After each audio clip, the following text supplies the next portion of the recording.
एवं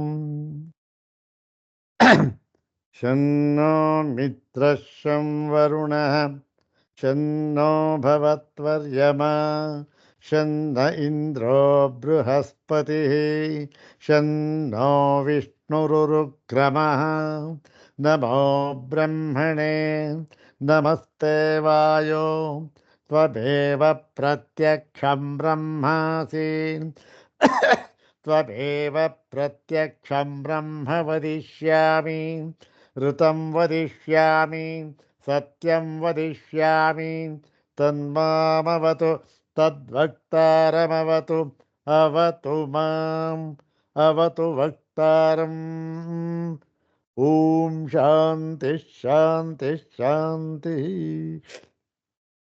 अथ कृष्णयजुर्वेदीय तैत्तिरीयोपनिषदि आनन्दवल्ली ॐ सहनाववतु सहनौ भुनक्तु सह वीर्यङ्करवावहै तेजस्विनावधीतमस्तु मा विद्विषावहै ॐ शान्ति शान्ति शान्तिः। ॐ यस्माज्जातं जगत्सर्वं यस्मिन्नेव प्रलीयते येनेदं धार्यते चैव तस्मै ज्ञानात्मने नमः। यैरिमे गुरुभिः पूर्वं पदवाक्यप्रमाणतः व्याख्याताः सर्ववेदान्ताः तान्नित्यं प्रणतोऽस्म्यहम्। तैत्तिरीयकसारस्य मयाचार्यप्रसादतः विस्पष्टार्थरुचीनां हि व्याख्येयं सम्प्रणीयते। ॐ सत्यं ज्ञानमनन्तमेकममलं ध्वस्तान्धकारं परं निर्द्वैतं हृदि पद्ममध्यनिलयं निःशेषधीसाक्षिणं वेदान्तोपनिविष्टबोधविषयं प्रत्यक्तया योगिनां भक्त्या तं प्रणिपत्य वेदशिरसो वक्ष्यामि सद्वार्तिकम्। यस्येदं सकलामलेन्दुकिरणप्रख्यैर्यशोरश्मिभिः व्याप्तं यश्च कृपालुता परवशश्चक्रे हितं दुःखिनां यद्वाणीकुलिशावरुग्नमतयः पेतुर्दिशस्तार्किकाः भक्त्या पूज्यतमं प्रणम्यतमहं ತದ್ಭಾಷ್ಯನೀತೌ ಯತೆ. ಕೃಷ್ಣ ಯಜುರ್ವೇದದ ತೈತ್ತಿರೀಯೋಪನಿಷತ್ತಿನಲ್ಲಿ ಎರಡನೆಯ ಶಿಕ್ಷಾವಲಿಯಲ್ಲಿ ಪ್ರಪ್ರಥಮ ಮಂತ್ರವನ್ನ ನಾವು ವಿಚಾರ ಮಾಡುತ್ತಾ ಇದ್ದೇವೆ. ಮಂತ್ರವನ್ನ 2 ಸಾರಿ ಪಾರಾಯಣ ಮಾಡಿ ನಂತರ ವಿಚಾರವನ್ನು ಮಾಡೋಣ. ಓಂ ಬ್ರಹ್ಮವಿದಾಪ್ನೋತಿ ಪರಂ ತದೇಶಾಭ್ಯುಕ್ತ ಸತ್ಯಂ ಜ್ಞಾನಮನಂತಂ ಬ್ರಹ್ಮ ಯೋ ವೇದ ನಿಹಿತಂ ಗುಹಾಯಾಂ ಪರಮೇ ವ್ಯೋಮನ್ ತೋಷ್ಣುತೆ ಸರ್ವಾನ್ ಕಾಮಾನ್ ಸಹ ಬ್ರಹ್ಮಣ ವಿಪಶ್ಚಿತೇತಿ.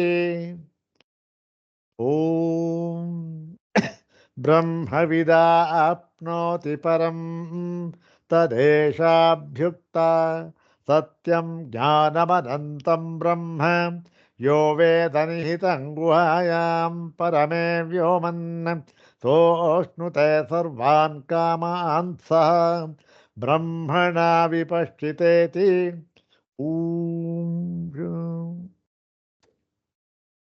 ಮೊಟ್ಟ ಮೊದಲನೆಯ ಮಂತ್ರ ಬ್ರಹ್ಮವಿದಾಪ್ನೋತಿ ಪರಂ. ಅದರಲ್ಲಿ ಇರತಕ್ಕಂತಹ ಈ ಬ್ರಹ್ಮವಿದಾಪ್ನೋತಿ ಪರಂ ಎನ್ನುವ 4 ಪದದಿಂದ ನಿಬದ್ಧವಾಗಿರ್ತಕ್ಕಂಥ ವಾಕ್ಯ ಇದು. ಬ್ರಹ್ಮ ವಿತ್ ಆಪ್ನೋತಿ ಪರಂ 4 ಪದಗಳಿಂದ ಇದು ನಿರ್ಮಿತವಾಗಿದೆ ಈ ವಾಕ್ಯ. ಈ 4 ಪದಗಳಿಂದ ನಿರ್ಮಿತವಾದ ಈ ವಾಕ್ಯ ಹೇಗಿದೆ, ಇದರ ಸ್ವರೂಪ ಏನು ಅಂತಂದ್ರೆ, ಈ ವಲ್ಲಿಯ ಅಂದರೆ ಆನಂದವಲ್ಲಿಯಲ್ಲಿ ಹೇಳಿರುವಂತಹ ವಿಷಯಗಳ ಪರಮ ತಾತ್ಪರ್ಯವನ್ನ ಈ ಒಂದು ಮಂತ್ರ ಸೂತ್ರಭೂತವಾಗಿ ಹೇಳುತ್ತಿದೆ. ಇಷ್ಟೇ.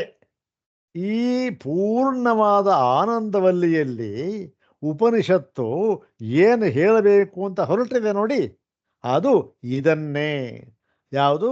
ಬ್ರಹ್ಮ ವಿತ್ ಆಪ್ನೋತಿ ಪರಂ, ಬ್ರಹ್ಮವಿದಾಪ್ನೋತಿ ಪರಂ.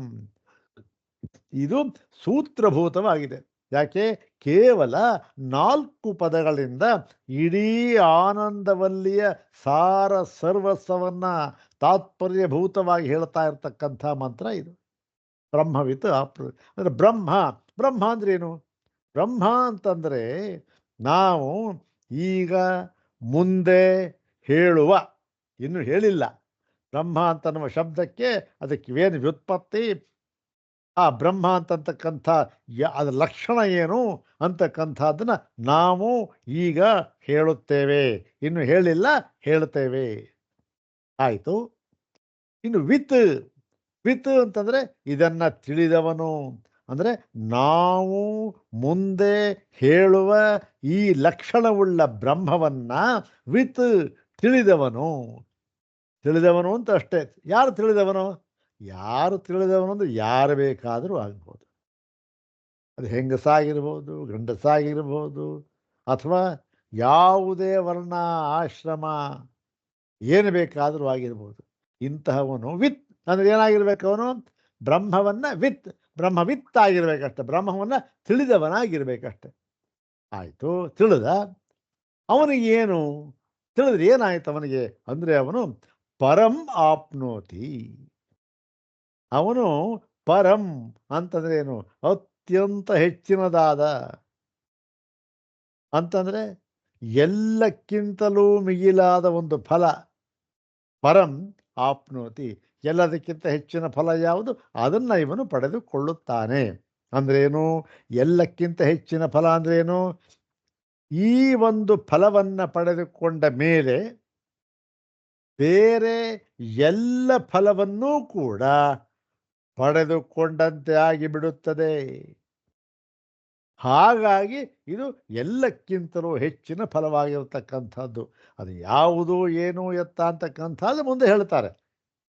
ಇದು ಸೂತ್ರಭೂತವಾಗಿರತಕ್ಕಂತಹ ಮಂತ್ರ. ಆದ್ದರಿಂದ ಸಂಕ್ಷೇಪವಾಗಿ ಹೇಳಬೇಕು. ಪರಂ ಅಂದರೆ ಹೆಚ್ಚಿನದನ್ನ, ಹೆಚ್ಚಿನ ಫಲವನ್ನ. ಅಂದ್ರೇನು? ಹೆಚ್ಚಿನ ಫಲ ಅಂದ್ರೆ ಇಷ್ಟೇ. ಹೆಚ್ಚಿನ ಫಲ ಅಂದ್ರೇನು? ಎಲ್ಲ ಬಹಳ ದೊಡ್ಡದಾಗಿರ್ತಕ್ಕಂಥದ್ದು, ಬಹಳ ಮೇಲಿರತಕ್ಕಂಥದ್ದು, ಯಾರಿಂದಲೂ ಪಡೆಯಲ್ಪಡದೇ ಇರುವಂತಕ್ಕಂಥ ಅದೆಲ್ಲ ಅಲ್ಲ. ಅಂದರೆ ಯಾವ ಫಲವನ್ನ ಪಡೆದರೆ ಎಲ್ಲ ಫಲವನ್ನು ಕೂಡ ಈ 14 ಲೋಕಗಳಲ್ಲಿ ಎಷ್ಟೆಷ್ಟು ಫಲ ಅಂತ ಇದೆಯೋ ಅವೆಲ್ಲವನ್ನೂ ಕೂಡ ಪಡೆದಂತೆ ಆಗಿಬಿಡುತ್ತದೆಯೋ ಅದಕ್ಕೆ ಹೆಸರಾಯಿತು ಪರಂ. ಪರಂ ಅಂತಕ್ಕಂಥದ್ದು ಪರಂ ಫಲಂ ಅಂತಂದ. ಇಂತಹ ಪರಮ ಫಲವನ್ನ ಇವನು ಪಡೆಯುತ್ತಾನೆ. ಬ್ರಹ್ಮವಿದ್ ಆಪ್ನೋತಿ ಪರಂ. ಇದು ಈ ವಲ್ಲಿಯಲ್ಲಿ, ಆನಂದವಲ್ಲಿಯಲ್ಲಿ ನಾವು ಹೇಳುವ ವಿಷಯವಾಗಿದೆ ಅಷ್ಟೇ. ಇಡೀ ಆನಂದವಲ್ಲಿಯಲ್ಲಿ ಇದನ್ನು ಹೇಳಿರ್ತಕ್ಕಂಥದ್ದು. ಬ್ರಹ್ಮದ ಸ್ವರೂಪ ಹೇಳಿದ್ದೇವೆ. ವಿತ್ ತಿಳಿದವನು. ಹೇಗೆ ತಿಳಿದವನು ಅದನ್ನು ಹೇಳಿದೆ. ಆಪ್ನೋತಿ. ಆಪ್ನೋತಿ ಅಂದ್ರೆ ಏನು? ಪಡೆಯುವುದು ಅಂದ್ರೆ ಏನು ಅದನ್ನು ಹೇಳಿದೆ. ಪರಂ ಅಂತಂದ್ರೆ ಏನು? ಹೆಚ್ಚು ಅದನ್ನು ಹೇಳಿದೆ.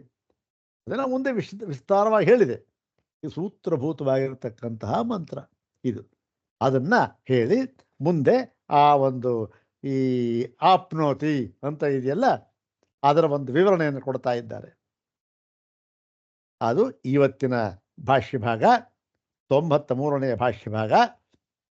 ಇದು ಈ ಒಂದು ಸಂಶಯ ಅಂತಕ್ಕಂಥದ್ದು ಎಲ್ಲ ಉಪನಿಷತ್ತುಗಳಲ್ಲೂ ಕೂಡ ಈ ಸಂಶಯವನ್ನು ಹಾಕಿಕೊಂಡು ಅದಕ್ಕೆ ಸಮಾಧಾನವನ್ನು ಕೊಟ್ಟಿದ್ದಾರೆ. ಆದರೂ ಕೂಡ ಇಲ್ಲಿ ಪ್ರಕೃತ ಈ ಆನಂದವಲ್ಲಿ, ತೈತ್ತಿರೀಯೋಪನಿಷತ್ತಿನ ಆನಂದವಲ್ಲಿಯಲ್ಲಿ ಅದಕ್ಕೆ ಸಮಾಧಾನವನ್ನು ವಿಶಿಷ್ಟ ರೀತಿಯಲ್ಲಿ ಹೇಳಿದ್ದಾರೆ. ವಿಶಿಷ್ಟ ರೀತಿಯೇನು? ವಿಶಿಷ್ಟ ಬೇರೆ ಇಲ್ಲೆಲ್ಲೂ ಹಿಂದೆಯಲ್ಲೂ ಯಾವ ಉಪನಿಷತ್ತಿನಲ್ಲೂ ಕೂಡ ಕೆಲವು ಹೇಳದೇ ಇರತಕ್ಕಂಥ ಒಂದು ಅಂಶಗಳನ್ನು ಕೂಡ ಕೂಲಂಕಷವಾಗಿ ಅತ್ಯಂತ ವಿಸ್ತಾರವಾಗಿ ಇಲ್ಲಿ ಹೇಳಿದ್ದಾರೆ. ಅದು ಇಲ್ಲಿನ ಒಂದು ಹೆಚ್ಚುಗಾರಿಕೆ. ಅದು ಮುಂದೆ ನಮಗೆ ಗೊತ್ತಾಗುತ್ತೆ, ಓದ್ತಾ ಓದ್ತಾ ಗೊತ್ತಾಗುತ್ತೆ. ಏನು ನೋಡಿ, ಆ ಆಕ್ಷೇಪಣೆ ಎಲ್ಲ ಕಡೆ ಹಾಕಿದ್ದಾರೆ, ಇಲ್ಲೂ ಕೂಡ ಅದೇ ಆಕ್ಷೇಪಣೆ ಹಾಕಿದ್ದಾರೆ. ಉತ್ತರ ಮಾತ್ರ ವಿಶಿಷ್ಟವಾಗಿರ್ತಕ್ಕಂಥದ್ದು. ನೋಡಿ, ನಾನು ಸರ್ವಗತಂ ಸರ್ವಸ್ಯ ಚ ಆತ್ಮಭೂತಂ ಬ್ರಹ್ಮ ವಕ್ಷ್ಯತಿ.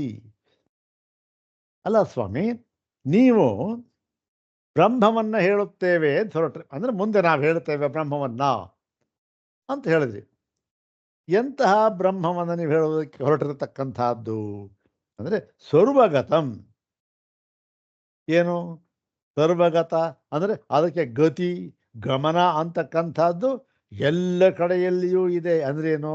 ಅದಕ್ಕೆ ಇಂತಹ ಕಡೆ ಗಮನವಿಲ್ಲ, ಇಂತಹ ಕಡೆ ಬ್ರಹ್ಮ ಇಲ್ಲ ಅನ್ನುವುದು ಇಲ್ಲ.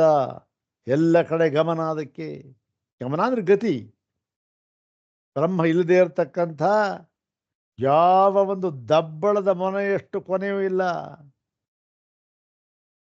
ಹೌದ್ ತಾನೆ? ಅದನ್ನು ಹೇಳ್ತಾ ಇದ್ದೀರಿ. ಮತ್ತೆ ಇನ್ನೊಂದು ಲಕ್ಷಣ ಹೇಳ್ತಾ, ಸರ್ವಸ್ಯ ಆತ್ಮಭೂತ ಬ್ರಹ್ಮ, ಎಲ್ಲರ ಸ್ವರೂಪವೇ ಆಗಿದೆ ಈ ಬ್ರಹ್ಮ. ಇಂತಹ ಎಲ್ಲ ಕಡೆ ವ್ಯಾಪಿಸಿರತಕ್ಕಂಥದ್ದು ಈ ಗತಿ ಅಂತಕ್ಕಂಥದ್ದು ಎಲ್ಲ ಕಡೆಯೂ ಇದೆ. ಇದು ಇಲ್ಲದೆ ಇರತಕ್ಕಂಥ ಸ್ಥಳ ಇನ್ನೊಂದು ಇಲ್ಲವೇ ಇಲ್ಲ. ಹಾಗಾಗಿ ಏನಾಗಿದೆ, ನಮ್ಮಲ್ಲಿ ನಿಮ್ಮಲ್ಲಿ ಆ ಲೋಕದಲ್ಲಿ ಈ ಲೋಕದಲ್ಲಿ ಎಲ್ಲ ಕಡೆಯಲ್ಲಿಯೂ ಇದೆ. ಮತ್ತು ಇನ್ನೊಂದೇನು, ಆತ್ಮಭೂತ ಎಲ್ಲರ ಸ್ವರೂಪವೇ ಆಗಿದೆ. ಇಂತಹ ಬ್ರಹ್ಮವನ್ನ ನೀವು ಬ್ರಹ್ಮವಿತ್ ಆಪ್ನೋತಿ ಅಂತ ಹೇಳಿ, ಅದು ಕೂಡ ಏನು ಪರಂ ಆಪ್ನೋತಿ, ಹೆಚ್ಚಿನದನ್ನು ಪಡೆದುಕೊಳ್ಳುತ್ತಾನೆ. ಏನು ಸ್ವಾಮಿ ಪಡೆದುಕೊಳ್ಳುವುದು ಅಂದ್ರೆ ಏನು ಸ್ವಾಮಿ? ನೀವೇ ಹೇಳ್ತಾ ಇದ್ದೀರಾ ಇದು ಸರ್ವಗತವಾದ ಬ್ರಹ್ಮ, ಮತ್ತೆ ಸರ್ವ ಆತ್ಮಭೂತವಾದ ಬ್ರಹ್ಮ ಅಂತ ಹೇಳ್ತಾ ಇದ್ದೀರಿ. ಇಂತಹ ಬ್ರಹ್ಮವನ್ನ ಪಡೆದುಕೊಳ್ಳುವುದು, ಮತ್ತೆ ಪಡೆದುಕೊಂಡ ಮೇಲೆ ಆ ಒಂದು ಹೆಚ್ಚಿನ ಫಲವನ್ನು ಪಡೆಯುವುದು, ಇವೆಲ್ಲ ಏನು ಸ್ವಾಮಿ?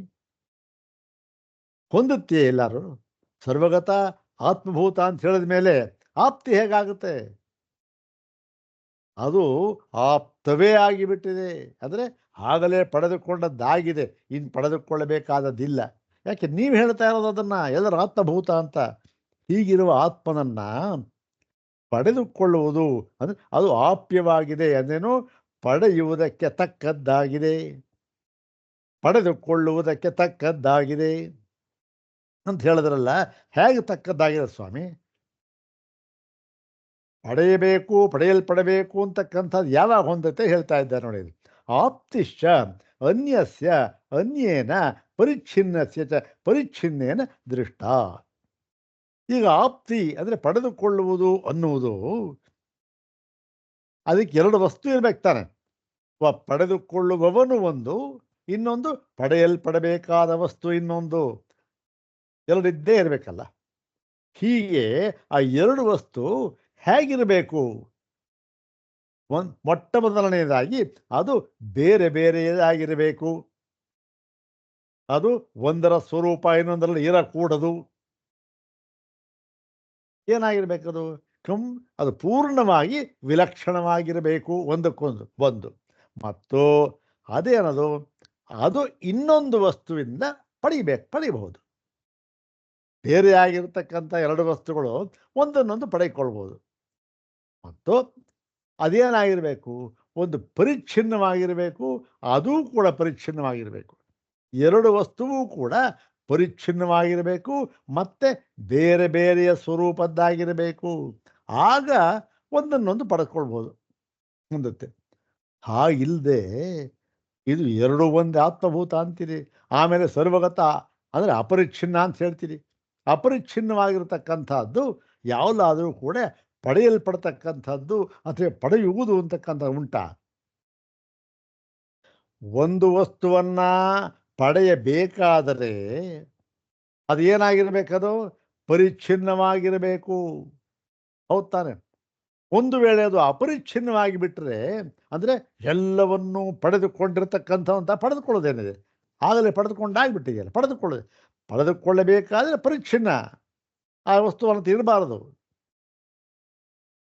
ಇಲ್ಲದೆ ಇರತಕ್ಕಂಥ ವಸ್ತುವನ್ನು ಇನ್ನೊಂದು ವಸ್ತು ಇದೆಯಲ್ಲ ಅದು ಕೂಡ ಪರಿಚ್ಛಿನ್ನವಾಗಿರಬೇಕು. ಎರಡು ವಸ್ತುವಿನಲ್ಲಿ ಯಾವುದೇ ಒಂದು ಅಪರಿಚ್ಛಿನ್ನ ಪರಿಪೂರ್ಣವಾಗಿದ್ದರೆ ಆಗ ಈ ಆಪ್ತಿ ಅಂತಕ್ಕಂಥದ್ದು ಹೊಂದೋದೇ ಇಲ್ಲ. ಹೌದು ತಾನೆ? ಆ ಪರಿಪೂರ್ಣವಾಗಿದ್ದದನ್ನು ಹೊಂದೋದು ಅಂತ ಅಥವಾ ಈ ಪರಿಚ್ಛಿನ್ನವಾಗಿರ್ತಕ್ಕಂಥದ್ದನ್ನು ಪರಿಪೂರ್ಣವಾಗಿರ್ತಕ್ಕಂಥದ್ದು ಹೇಗೆ ಹೊಂದೋದು ಸಾಧ್ಯ? ಎರಡು. ಆದ್ದರಿಂದ ಏನಾಗಿರಬೇಕು? ಇದೂ ಪರಿಚ್ಛಿನ್ನವಾಗಿರಬೇಕು, ಅದೂ ಪರಿಚ್ಛಿನ್ನವಾಗಿರಬೇಕು. ಹೇಗಿದ್ದಾಗ ಆಪ್ತಿ ಅಂತಕ್ಕಂಥದ್ದು ಸಾಧ್ಯವಾಗುತ್ತೆ. ಆದರೆ ನೀವು ಹೇಳ್ತಕ್ಕಂಥ ಬ್ರಹ್ಮ ಯಾವುದು ಗೊತ್ತೇ ಸ್ವಾಮಿ? ಅಪರಿಚ್ಛಿನ್ನಂ ಸರ್ವಾತ್ಮಕಂ ಬ್ರಹ್ಮ. ನೀವು ಹೇಳ್ತಾ ಇರ್ತಕ್ಕಂಥದ್ದು ಇದು ಅಪರಿಚ್ಛಿನ್ನ ಅಂದ್ರೇನು? ಪರಿಪೂರ್ಣವಾಗಿರತಕ್ಕಂಥದ್ದು. ಪರಿಪೂರ್ಣ ಅಂದ್ರೇನು? ಎಲ್ಲವನ್ನೂ ವ್ಯಾಪಿಸಿರತಕ್ಕಂಥ, ಇದನ್ನು ತಿರುಗಿ ವ್ಯಾಪಿಸದೇ ಇರತಕ್ಕಂತಹ ಒಂದು ಸ್ಥಳವಾಗಲಿ ಪದಾರ್ಥವಾಗಲಿ ಇದೆ ಅಂತನ್ನೋದು ಇಲ್ಲ. ಹಾಗಿರೋವಾಗ ಸರ್ವಾತ್ಮಕಂ ಎಲ್ಲರ ಸ್ವರೂಪವೇ ಆಗಿದ್ದೆ. ಸ್ವರೂಪ ಆಗಿರೋದನ್ನು ಪಡಿಬೇಕಾದ ಹಾಗೆ ಪಡೆಯುತ್ತೆ. ಆದ್ದರಿಂದ ಈ ಅಪರಿಚ್ಛಿನ್ನವು ಸರ್ವಾತ್ಮಕವಾಗಿರತಕ್ಕಂಥ ಬ್ರಹ್ಮ ಇದೆಯಲ್ಲ, ಅದನ್ನು ನೀವು ಯಾವುದೋ ಪರಿಚ್ಛಿನ್ನವತ್ ಅನಾತ್ಮವಚ್ಚ ತಸ್ಯ ಆಪ್ತಿ ಅನುಪಪನ್ನ. ಇಂತಹ ಬ್ರಹ್ಮವನ್ನು ಯಾವುದೋ ಎರಡು ಪರಿಚ್ಛಿನ್ನ ಪದಾರ್ಥಗಳಂತೆ ಮತ್ತು ಅನಾತ್ಮ ವಸ್ತುವಿನಂತೆ ಆಗ ಪಡೆಯಬಹುದದು. ಅದಕ್ಕಿರುವ ಹಾಗೆ ಓಹೋ ಇದನ್ನು ಪಡೆಯಬೇಕು ಅಂತ ಹೇಳ್ತಕ್ಕಂಥದ್ದು ಹೊಂದೋದಿಲ್ಲ ಅಂತ ಹೇಳಿಬಿಟ್ಟ ಪೂರ್ವಪಕ್ಷಿ. ಅದಕ್ಕೆ ಹೇಳಿದ್ರು ನಾಯಂ ದೋಷ. ನೋಡಪ್ಪ, ಇದೇನೂ ದೋಷ ಇಲ್ಲ. ಹೇಗೆ ಸ್ವಾಮಿ? ನಾವು ಹೇಳಿದ್ದ ಲೋಕದೃಷ್ಟಾಂತ ಹೇಗೆ? ಪರಿಚ್ಛಿನ್ನವಾದ ವಸ್ತು ಪಡೆಯಬೇಕು. ಹೇಗೆ ಅಂತಂದರೆ ಅದನ್ನು ಹೇಳ್ತೇವೆ ಕೇಳು ಅಂಥೇಳಿ. ದರ್ಶನ ಅದರ್ಶನಾಪೇಕ್ಷತ್ವಾತ್ ಬ್ರಹ್ಮಣ ಆಪ್ತಿ ಅನಾಪ್ತ್ಯೋ ಆಪ್ತಿಶ್ಚ ಅನಾಪ್ತಿಶ್ಚ ಆಪ್ತ್ಯನಾಪ್ತಿ ತಯೋ ಆಪ್ತ್ಯನಾಪ್ತ್ಯೋ. ಎರಡು. ಆಪ್ತಿ ಮತ್ತು ಅನಾಪ್ತಿ ಎಂಬತಕ್ಕಂಥದ್ದು ಯಾವುದನ್ನು ಅವಲಂಬಿಸಿದೆ ಗೊತ್ತೇನು? ನೋಡಪ್ಪ, ಅದು ದರ್ಶನ ಅದರ್ಶನ ಎನ್ನುವುದನ್ನು ಅಪೇಕ್ಷಿಸಿದೆ. ಬ್ರಹ್ಮವನ್ನು ನೀನು ಹೇಗೆ ಕಂಡುಕೊಂಡಿದ್ದಾನೆ, ಬ್ರಹ್ಮವನ್ನು ಹೇಗೆ ಕಂಡುಕೊಂಡಿಲ್ಲ ಅಂತಕ್ಕಂಥದ್ದು, ಅವನು ಹೇಗೆ ನೋಡ್ತಾನೆ, ಅವನು ಯಥಾವತ್ತಾಗಿ ನೋಡ್ತಾನ ಅಥವಾ ಬೇರೆ ತರಹ ಅನ್ಯಥಾ ನೋಡ್ತಾನ ಅನ್ನುವುದರ ಮೇಲೆ ಇದು ಅವಲಂಬಿಸಿದೆ ಆಪ್ತಿ ಅನಾಪ್ತಿ ಅಂತಕ್ಕಂಥದ್ದು ಅಂಥೇಳಿ. ಈಗ ಅನಾಪ್ತಿ ಆಪ್ತಿ ಅಂತಕ್ಕಂಥದ್ದು ಯಾವಾಗ ಹೊಂದುತ್ತೆ? ಅವನ ಹತ್ರ ಇಲ್ಲ, ಪಡಿಬೇಕು. ಹೌದು ತಾನೆ? ಆಪ್ತಿ ಅಂದರೆ ನನ್ನ ಹತ್ರ ಇಲ್ಲ ಆ ವಸ್ತು, ಪಡಿಬೇಕು. ಆವಾಗ ಏನಾಗುತ್ತೆ? ಅದು ಆಪ್ಯ ಅಂತಾಗುತ್ತೆ, ಅದನ್ನು ಪಡಿಬೇಕು ಅಂತಾಗುತ್ತೆ. ಈಗ ಹೇಗೆ ಬ್ರಹ್ಮಸ್ವರೂಪ ಇಲ್ಲ ಅಂತ ಎಲ್ಲ ಸರ್ವಗತ ಅಂತ ಹೇಳಿದ್ರಲ್ಲ ಸ್ವಾಮಿ, ಆತ್ಮಭೂತ ಅಂತ ಹೇಳಿದ್ರಲ್ಲ ಸ್ವಾಮಿ, ಅಂದರೆ ಹೇಳ್ತೇವೆ ಅದಕ್ಕೆ ಅಂಥೇಳಿ. ಹೌದು, ನೀನು ಹೇಳ್ತಕ್ಕಂಥದ್ದು ನಿಜ. ಪರಮಾರ್ಥತೋ ಬ್ರಹ್ಮರೂಪ ಸ್ಯಾಪಿ. ಪರಮಾರ್ಥವಾಗಿ ಇದು ಬ್ರಹ್ಮರೂಪವೇ ಆಗಿದ್ದರೂ ಕೂಡ, ಬ್ರಹ್ಮಸ್ವರೂಪವೇ ಆಗಿದ್ದರೂ ಕೂಡ, ಎಂತಹ ಬ್ರಹ್ಮ? ಏಕಮೇವಾದ್ವಿತೀಯವಾದ ಬ್ರಹ್ಮ, ಸರ್ವಗತವಾದ ಬ್ರಹ್ಮ, ಅಪರಿಚ್ಛಿನ್ನವಾದ ಬ್ರಹ್ಮ ಆಗಿದ್ದರೂ ಕೂಡ ಅಸ್ಯ ಜೀವಸ್ಯ, ಈ ಜೀವ ಏನಾಗಿದ್ದಾನೆ? ಈ ಜೀವ ಹೇಗಿದ್ದಾನೆ? ಇವನು ಪರಮಾರ್ಥವಾಗಿ ಬ್ರಹ್ಮಸ್ವರೂಪನೇ. ಇವನು ಬ್ರಹ್ಮ ಆಗಿದೆ, ಈ ಜೀವ ಅವನೇ. ಈ ಜೀವ ನಿಜವಾಗಿಯೂ ಕೂಡ ಬ್ರಹ್ಮಸ್ವರೂಪನೇ. ಪರಮಾರ್ಥ ದೃಷ್ಟಿಯಿಂದ ನೋಡಿದಾಗ ಬ್ರಹ್ಮಸ್ವರೂಪನೇ ಅವನು. ಇವನಿಗವನು ಏನು ಭೇದ ಇಲ್ಲ. ಜೀವ ಎಂಬತಕ್ಕಂಥ ಎರಡನೇ ವಸ್ತು ಇಲ್ಲವೇ ಇಲ್ಲ ಪರಮಾತ್ಮನಿಗಿಂತ ಭಿನ್ನವಾಗಿ. ಹಾಗಿದ್ದರೂ ಕೂಡ ಏನು ಮಾಡ್ಕೊಂಡಿದ್ದಾನೆ ಇವನು ಅಂದ್ರೆ ನಾವೆಲ್ಲರೂ ಕೂಡ ಅಂತ ಇಟ್ಕೊಳ್ಳಿ. ಏನು ಮಾಡ್ಕೊಂಡಿದ್ದಾನೆ ಇವನು ಅಂತಂದರೆ, ಭೂತ ಮಾತ್ರಾಕೃತ ಬಾಹ್ಯ ಪರಿಚ್ಛಿನ್ನ ಅನ್ನಮಯಾಧ್ಯಾತ್ಮದರ್ಶಿನಃ. ಇವನೇನು ಮಾಡ್ಕೊಂಡಿದ್ದಾನೆ? ಭೂತ ಮಾತ್ರಾಕೃತ. ಭೂತ ಮಾತ್ರ ಏನೇನು? ಪಂಚಭೂತಗಳಿಂದ ಆಗಿರತಕ್ಕಂಥ ಒಂದು ಕಾರ್ಯ. ಯಾವುದದು? ಶರೀರ. ಹೌದು ತಾನೆ? ಅದು ಏನಾಗಿದೆ? ಬಾಹ್ಯ ಪರಿಚ್ಛಿನ್ನ. ಅದೇನಾಗಿದೆ? ಬಾಹ್ಯ ಅಂದರೆ ತನಗಿಂತ ಹೊರಗಡೆ ಇರತಕ್ಕಂಥದ್ದು, ಅನಾತ್ಮವಾಗಿರ್ತಕ್ಕಂಥದ್ದು, ಮತ್ತು ಪರಿಚ್ಛಿನ್ನವಾಗಿರ್ತಕ್ಕಂಥದ್ದು, ಪರಿಪೂರ್ಣವಲ್ಲದೆ ಇರತಕ್ಕಂಥದ್ದು.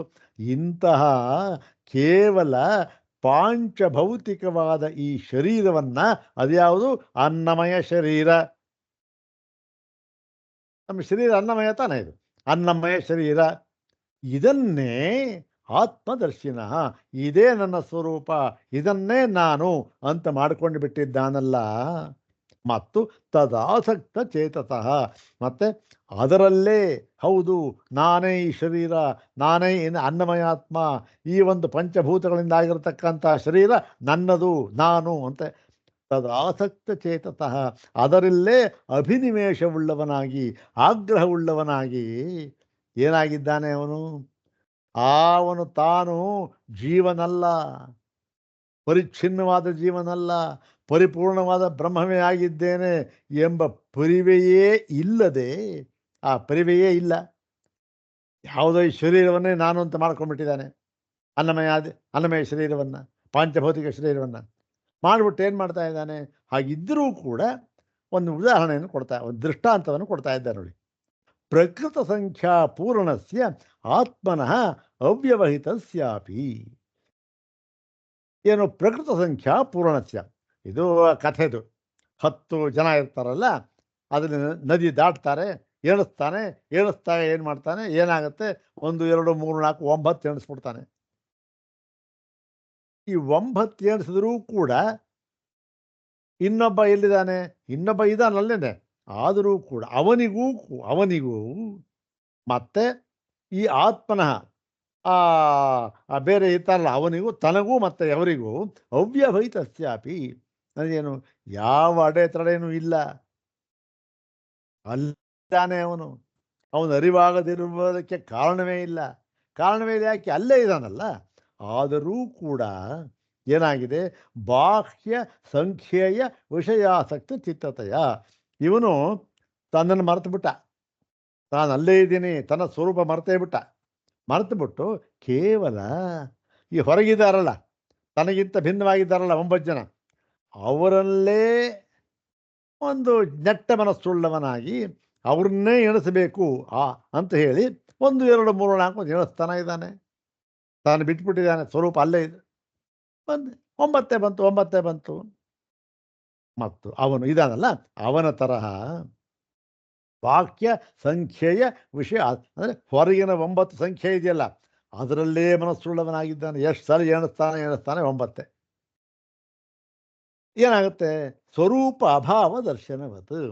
ತಾನು ಅಲ್ಲೇ ಇದ್ದಾನಲ್ಲಿ, ಆದರೂ ಕೂಡ ಅವನಿಗೆ ಗೊತ್ತೇ ಇಲ್ಲ, ತನ್ನ ಸ್ವರೂಪ ಗೊತ್ತೇ ಇಲ್ಲ. ಹೀಗಾಗಿ ಇವನೂ ಕೂಡ ಈ ಅನ್ನಮಯಾತ್ಮನನ್ನೇ ತಾನು ಎಂಬುದಾಗಿ ಮಾಡಿಕೊಂಡು ನಿಜವಾದ ತನ್ನ ಸ್ವರೂಪಕ್ಕೂ ಅದಕ್ಕೂ ಏನು ಅಡೆತಡೆ ಇಲ್ಲ. ಆದರೂ ಕೂಡ ಈ ಒಂದು ದಶಮನಂತೆ, 10ನೇವನಂತೆ ಅಲ್ಲೇ ಇದ್ದಾನೆ ಅವನು. 9 ಜನ ಎಣಿಸ್ತಾರೆ. ಅವನಂತೆ ಪರಮಾರ್ಥ ಬ್ರಹ್ಮ ಸ್ವರೂಪ ಅಭಾವ ದರ್ಶನ ಲಕ್ಷಣೆಯ, ಪರಮಾರ್ಥ ಬ್ರಹ್ಮದ ಸ್ವರೂಪವನ್ನು ಯಥಾವತ್ತಾಗಿ ಕಂಡುಕೊಳ್ಳದೇ ಇರುವಂತಹ ಅವಿದ್ಯೆಯಿಂದ ಕೂಡಿರತಕ್ಕಂತಹ ಅನ್ನಮಯ ಆದೀನ, ಅನ್ನಮಯ, ಪ್ರಾಣಮಯ, ಮನೋಮಯ, ವಿಜ್ಞಾನಮಯ, ಆನಂದಮಯ, ಅಲ್ಲಿವರೆಗೂ ಕೂಡ ಇದೆ. ಇವುಗಳನ್ನೇ ಬಾಹ್ಯಾನ್, ಏನು ತನಗಿಂತ ಭಿನ್ನವಾಗಿರ್ತಕ್ಕಂಥದ್ದು. ತನಗಿಂತ ಭಿನ್ನವಾಗಿಂದ್ರೇನು? ಹೊರಗಡೆ ಅನಾತ್ಮ ವಸ್ತುವೇ ಅದು. ಇಂತಹ ಅನಾತ್ಮ ವಸ್ತುವಾದ ಈ ಒಂದು ಅನ್ನಮಯಾದಿ ಕೋಶಗಳಿದೆಯಲ್ಲ, ಅನ್ನಮಯಾದಿ ಶರೀರಗಳು, ಅದನ್ನೇ ಈ ನಾನು ಅಂತ ಭಾವಿಸ್ಕೊಂಡು ಆತ್ಮತ್ವೇನ ಪ್ರತಿಪನ್ನತ್ವ, ಅದನ್ನೇ ತಾನು ಅಂತ ತಿಳ್ಕೊಂಡ್ಬಿಟ್ಟಿದ್ದಾನೆ. ತಿಳ್ಕೊಂಡು ಏನು ಮಾಡಿದ್ದಾನೆ? ಅಷ್ಟೇ ಅಲ್ಲ, ಅನ್ನಮಯಾದಿ ಅನಾತ್ಮಭ್ಯ ನ ಅನ್ಯೋಹಮಸ್ಮಿ, ನಾನು ಈ ಅನ್ನಮಯಾದಿ ಶರೀರಕ್ಕಿಂತ ಬೇರೆಯವನಲ್ಲ, ಪ್ರಾಣಮಯ ಶರೀರಕ್ಕೆ ಬೇರೆಯವನಲ್ಲ, ಮನೋಮಯನಿಗಿಂತ ಬೇರೆಯವನಲ್ಲ, ನಾನೇ ಅವನು ಅಂತ ತಿಳ್ಕೊಂಡ್ಬಿಟ್ಟಿದ್ದಾನೆ. ಹೀಗೆ ಏವಂ, ಈ ರೀತಿಯಾಗಿ ಅವಿದ್ಯೆಯ ಆತ್ಮಭೂತಮಪಿ ಬ್ರಹ್ಮ ಅನಾಪ್ತಂ ಸ್ಯಾತ್. ಇಂತಹ ಅವನಿಗೆ ಅವನ ಅವಿದ್ಯೆಯಿಂದ ಕೂಡ್ಕೊಂಡ್ಬಿಟ್ಟಿದ್ದಾನೆ. ಆದರೂ ಕೂಡ ಆತ್ಮಭೂತಮಪಿ ಬ್ರಹ್ಮ, ಆತ್ಮವು, ಪರಬ್ರಹ್ಮವು, ಪರಮಾತ್ಮನು ತನ್ನ ಸ್ವರೂಪವೇ ಆಗಿದ್ದರೂ ಕೂಡ ಏನಾಗಿದೆ, ಈ ಒಂದು ಅವಿದ್ಯೆಯಿಂದ ಅನ್ನಮಯನೇ ನಾನು ಅಂದ್ಕೊಂಡ್ಬಿಟ್ಟಿದ್ದಾನೆ, ಪ್ರಾಣಮಯನೇ ನಾನು ಅಂದ್ಕೊಂಡ್ಬಿಟ್ಟಿದ್ದಾನೆ. ಇಂತಹವನಿಗೆ ಏನಾಗಿದೆ, ಆ ಬ್ರಹ್ಮ ಅನಾಪ್ತ, ಅವನಿಗೆ ಆಪ್ತವಾಗಿಲ್ಲ. ನಿಜವಾಗಿ ಅವನು ಆಪ್ತನೇ ಅವನು, ಆದರೂ ಕೂಡ ಆ ದಶಮನಂತೆ ಅಲ್ಲೇ ಇದ್ದಾನೆ, ಹತ್ತನೇವನು ಎಲ್ಲೂ ಹೋಗಿಲ್ಲ. ಆದರೂ ಕೂಡ ಬೇರೆ ಹೊರಗಿನ 9 ಎಣಿಸೋದರಲ್ಲೇ ಮಗ್ನನಾಗಿಬಿಟ್ಟಿದ್ದಾನೆ. ಅದನ್ನೇ ಹೇಳಿಸ್ತಾ ಇದ್ದಾನೆ 20 ಸರಿ. ಹೀಗಿಂತಹವನಿಗೆ ಅದು ಬ್ರಹ್ಮ ಏನಾಗಿದೆ, ಅದು ಅನಾಪ್ತ. ಅವನ ವಿಷಯವಾಗಿ ನಾವು ಹೇಳಿದ್ದು ಬ್ರಹ್ಮ ಅನಾಪ್ತ ಅನಾಪ್ತ ಅಂತ, ಅವನ ವಿಷಯವಾಗಿ. ಮತ್ತು ತಸ್ಯ ಏವಂ ಅವಿದ್ಯೆಯ ಅನಾಪ್ತ ಬ್ರಹ್ಮ ಸ್ವರೂಪಸ್ಯ, ಹೀಗೆ ಅವಿದ್ಯೆಯಿಂದ ಈ ಒಂದು ಬ್ರಹ್ಮ ಸ್ವರೂಪವನ್ನು ತಿಳಿಯದೇ ಇರತಕ್ಕಂತಹ ಅವನು ಏನಾಗಿದೆ, ಪ್ರಕೃತ ಸಂಖ್ಯಾ ಪೂರ್ಣಸ್ಯ, ಅಂದರೆ ಆ ದಶಮ ಇದ್ನಲ್ಲ, ಆ 9ನೇವನು, ಆ 10ನೇವನು, 9 ಎಣಿಸ್ತಾ 10ನೇ ಅಲ್ಲೇ ಇದ್ದ, ಪೂರ್ಣಸ್ಯ ಆತ್ಮನೋ ಅವಿದ್ಯೆಯ, ಅಂದರೆ ತನ್ನ ವಿಷಯವಾಗಿ ತನ್ನ ಸ್ವರೂಪದ ಬಗ್ಗೆ ಇರತಕ್ಕಂತಹ ತಪ್ಪು ತಿಳುವಳಿಕೆಯಿಂದ ಏನಾಗಿದ್ದಾನೆ, ಇಲ್ಲ ಅಂದ್ಕೊಂಡ್ಬಿಟ್ಟಿದ್ದಾನೆ. ಅನಾಪ್ತ, ಬ್ರಹ್ಮ ಏನು ಅನಾಪ್ತ, ಬ್ರಹ್ಮ ಅವನಿಗೆ ಆಪ್ತವಾಗಿಲ್ಲ, ಅವಿದ್ಯೆಯನ್ನು ಕುಡುಕೊಂಡ್ಬಿಟ್ಟಿದ್ದಾನೆ. ಇಂತಹವನಿಗೆ ಏನಾಗಿದ್ದಾನೆ, ಕೇನಚಿತ್ ಸ್ಮಾರಿತಸ್ಯ, ಯಾವನೋ ಒಬ್ಬ ಬಂದ ಪುಣ್ಯಾತ್ಮ, ಅವನು ಬಂದು ಏನು ಮಾಡ್ದ, ಇವನ್ನ ಏನು ಮಾಡಲಿಲ್ಲ, ಅವನು ಜ್ಞಾಪಕ ಮಾಡ್ದ ಅಷ್ಟೆ, ತಲೆ ಮೇಲೆ ಹೊಡೆದ, ಏನು ಅಲ್ಲಯ್ಯ ನೀನೇ ರಶ್ಮ ಇಲ್ಲೇ ಇದ್ದೀಯಲ್ಲಯ್ಯ ಅಂತ ಹೇಳ್ದ. ಸ್ಮಾರಿತಸ್ಯ ಪುನಃ ತಸ್ಯ ಇವ ವಿದ್ಯೆಯ ಆಪ್ತಿ, ಹೀಗೆ ಹೌದಲ್ವಾ, ನಾನು ಇಲ್ಲೇ ಇದ್ದೇನೆ ಎನ್ನುವುದಾಗಿ ಏನಾಯಿತು. ಆಗ ಎಲ್ಲೋ ಕಳೆದೋಗಿದ್ದ 10ನೇವನು ಎಷ್ಟು ಸರಿ ಏಣಿಸ್ತಾ, ಬರೀ 9 ಇತ್ತು. ಕಳೆದೋಗ್ಬಿಟ್ಟಿದ್ದಾನೆ, ನದಿ ಮುಳುಗೋದ ಅಂತ ಅನ್ಕೊಂಬಿಟ್ಟ, ಹೊಟ್ಟೋದ. ಈ ಯಾವನೋ ಒಬ್ಬ ಬಂದು ಹೇಳಿದ್ನಲ್ಲ, ಓಹೋ ಬಂದು ಆಪ್ತಿ ಆಯಿತು. ಮುಂದೆ ಅನಾಪ್ತವಾಗಿತ್ತು, ಆಪ್ತವಾಯಿತು.